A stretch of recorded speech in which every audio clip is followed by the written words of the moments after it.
संकल्प, पक्का इरादा यह होना चाहिए। किसी भी व्यक्ति को आगे बढ़ने के लिए यह एक लक्ष्य होना चाहिए। जैसे कहा जाता है कि मुश्किलों में भाग जाना आसान होता है, हर पल जिंदगी का इम्तिहान होता है। डरने वालों को कुछ मिलता नहीं, लड़ने वालों के कदमों में सारा जहां होता है। तो जब आप मेहनत करेंगे तभी आप सफल हो पाएंगे। इसलिए आपको मेहनत करना है। आप सभी दर्शकों से मेरा निवेदन है कि जीवन के लिए लक्ष्य की आवश्यकता है। लक्ष्य के लिए दृढ़ संकल्प होना चाहिए। आप लोग देखते हैं कि दो पैर वाली पक्षियों के कितने पैर होते हैं? दो पैर होते हैं। उसके हाथ नहीं होते हैं, केवल चोंच के माध्यम से वे दाना भी चुनते हैं। जरा सोचेंगे आप कि दो पैर होते हुए वह चिड़िया छोटी छोटी तिनकों से, तिनका मतलब क्या होता है? खरपतवार।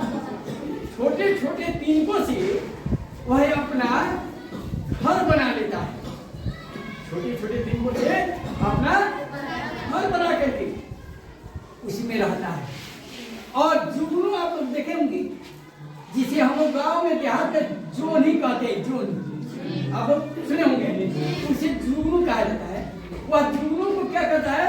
उसे अपने जो झोपड़ी बनाता है होता, उसी में वह अटैच कर देता है, माने उसमें सुरक्षित कर देता है। जब सुरक्षित करता है तो जब अंधेरी रात होती है तो उसमें वह जुगनू जगमग जगमग जलता हुआ रहता है। और अंधेरी रात में वह उसकी झोपड़ी जो है बहुत सुंदर दिखती है कि नहीं? कहीं जिसके पास हाथ नहीं है वह जीव अपने लिए झोपड़ी तैयार कर लेती है। और आप लोग देखे होंगे सियार, तो सियार के 4 पैर हैं तो उसका अपना घर नहीं होता है। जैसे एक देहाती कहावत है, लोग कहता है जे हाथ गोड़ संयुक्ता आ गिरही काहे न पहले को मूर्खा। ऐसा लोग सुने होंगे आप लोग। हाथ गोड़ संयुक्त माने आपके पास हाथ पैर दोनों है। जैसे सियार के पास दोनों हुआ, 2 हाथ 2 पैर हो गया, यानी 4 पाया माना जाता है। तो 4 होते हुए भी उसका अपना घर नहीं होता है। लेकिन एक 2 पैर वाले चिड़िया का अपना घर होता है और वह भी सुंदर। ठीक है। और आदमी को 2 पैर 2 हाथ होते हुए मानव विवेकशील प्राणी माना जाता है। उसके पास ज्ञान है, बहुत सारी चीजें। तो उसका अगर घर नहीं हो तो जरा सोचिए कि अच्छा लगेगा? तो आपको तो मेहनत करना पड़ेगा। एक एक तिनके से वह अपना घर जो बना लेता है और वह दृढ़ संकल्पित है कि मुझे बना लेना है। घर बनाने से क्या होता है?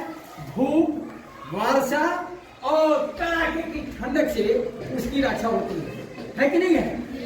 और सियार बेचारा क्या करता है?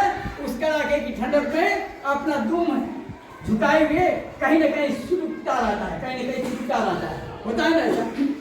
तो आप अगर मेहनत करते हैं तो आगे बढ़ेंगे। ठीक है। एक चीज है, कहा है सुखार्थिनः कुतो विद्या विविधार्थिनः कुतो सुखम।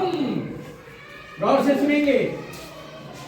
सुखार्थिनः कुतो विद्या विविधार्थिनः कुतो सुखम। सुखार्थी वा त्यजेत विधाम विधार्थी वा त्यजेत सुखम।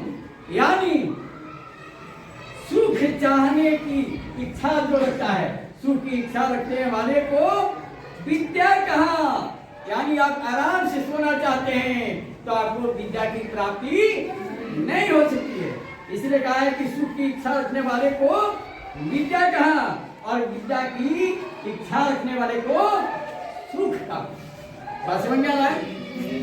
तो सुख चाहने वाले को विद्या त्याग देना चाहिए और विद्या की इच्छा रखने वाला को सुख की परित्याग कर देना चाहिए। आ रहा है समझ में? तो अगर आप पढ़ना चाहते हैं, आगे पढ़ना चाहते हैं, नौकरी चाहते हैं, व्यवसाय चाहते हैं, चरित्रवान बनना चाहते हैं, तो आपको मेहनत करना पड़ेगा। ठीक है?